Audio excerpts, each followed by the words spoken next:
Welcome back. In a dramatic presentation this evening, Israeli Prime Minister Benjamin Netanyahu saying he has proof that the Iran nuclear deal is based on lies and deception.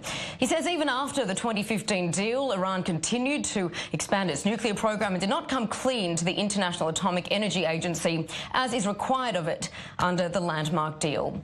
Revealing original archive of Iran's alleged secret nuclear program, Netanyahu says Israel has known for years about this program called Project Ahmad.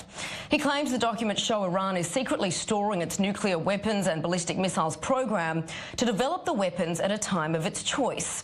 Netanyahu's statements come less than 2 weeks before US President Donald Trump is set to decide the fate of the Iran nuclear deal. He's threatened to walk away from what he calls the worst deal ever.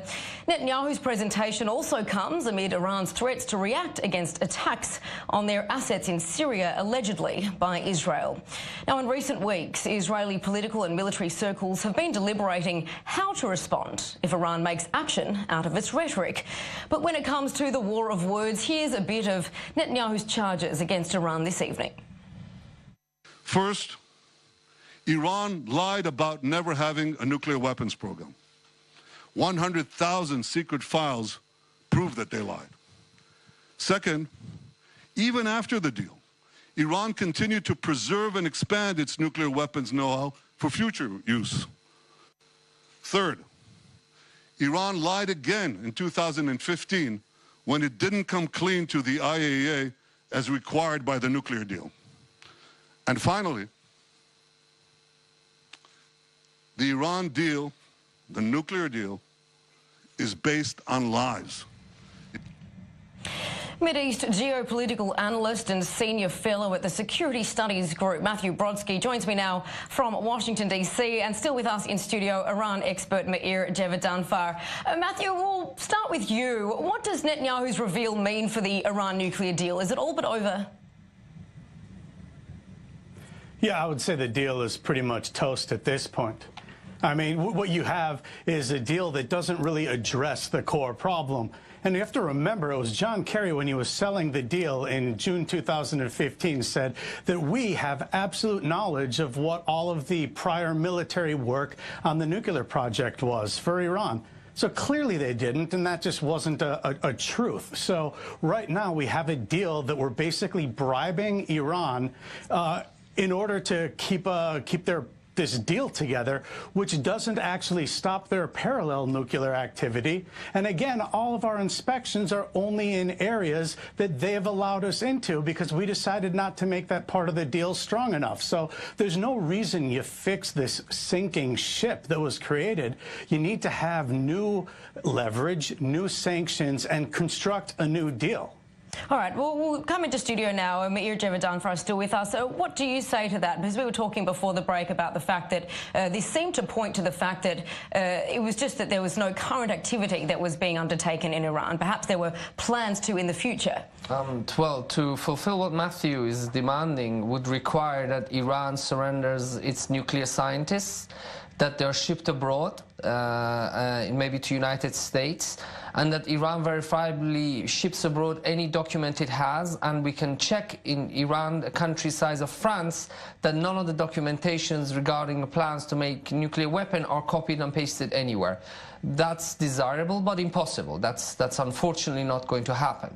What we should do is the opposite. We should stick to the deal, because the deal gives us inspection rights, even to including to military sites, and to make sure that if in the future Iran decides to make a nuclear weapon, something which Netanyahu did not show tonight, that if it decides to make a nuclear weapon, we can get to those sites and we can see the traces of what they've done. And you have to remember that to get to a nuclear site, it takes a maximum of 24 days. The half-life of uranium is 300 million years. All right, Matthew, in Washington, D.C., did you want to respond to that? Yeah, I just don't see that the nuclear deal that we have right now is just, it's not fixable.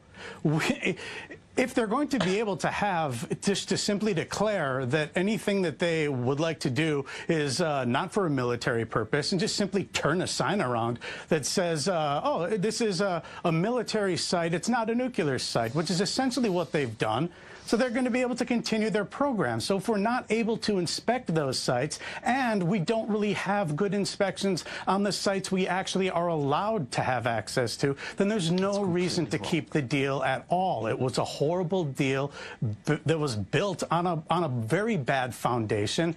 The Obama administration was not telling the truth when they sold it to the American people and the world. There's just no reason to keep this as it is. It doesn't address the problem, which is preventing Iran from having nuclear weapons. If it doesn't do that, there's no point. All right, back into studio, Meir. Those are the arguments that continue to go back and forth. But to you, how does Iran come back for this? Or does this not impact on them at all? Well, I'd just like to correct something that Matthew said, that Iran's enrichment sites are actually inspected almost every day. There are some tourist sites in Iran that don't get foreign visitors. Iran's declared enrichment sites are visited every day by IAEA.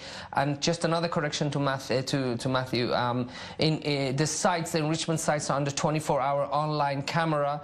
This is also in addition which is connected to Vienna. That's also very important. This is why the deal is very good for Israel, because the inspections that the IAEA has over Iran's enrichment sites makes it easy to verify what they're doing. In Iran, I don't think it's going to be a game changer. I think what is a game changer is that Iran tried to bring in 200 ground-to-ground missiles to Syria, and it was destroyed last night. That's the game changer. That's the focus. The nuclear program, as the Chief of Staff of the Israeli Defense Forces, Gadi Eisenkot, said, is now under control for Israel, for the state of Israel. That's something that Israel is not a top priority for Israel in terms of danger, so let's focus on Iran and Syria. All right, Matthew, as it stands, US President Trump is determined to get his troops out of Syria. We know that this is where this missile strike occurred overnight, the fingers being pointed at Israel. Could this presentation change that goal for Trump, though? Obviously, it's related to the whole overall threat that Iran poses in the region, but I don't see how that's really going to change America's position, which is still that it would like to withdraw, or that it's going to change Israel's position, which is it's currently in a tit-for-tat presentation of the same policy, except for this is now a further driving up the stakes so far, because they've attacked close to Russian positions, and I think that's very important in going after missiles. What we've seen now is what'll be more interesting is what Russia does, because they so far haven't had any really large comeback, which they did when Israel decided to attack T4. All right, we'll move just briefly into studio. We've only got a couple seconds left, but to your mind, how is this likely to escalate from Iran's perspective? I think the Iranians are watching very closely that Russia did not intercept whoever attacked the base last night, and that the Iranians are completely exposed in Syria, and Iran doesn't have any allies except Assad and Hezbollah, who don't have an air force.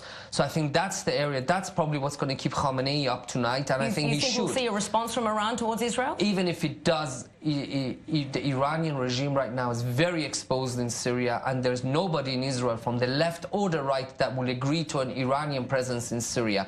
The head of Meretz party, which is one of the most left-wing parties, said, Tamar Zandberg, in J Street conference, we don't want an Iranian presence in Syria. You can imagine what Netanyahu. Certainly. Meir Javedanfar, Matthew Brodsky in Washington, D.C. Appreciate that insight. On the other side of the break, the world is weighing in on Netanyahu's big reveal on Iran. We'll bring you that next.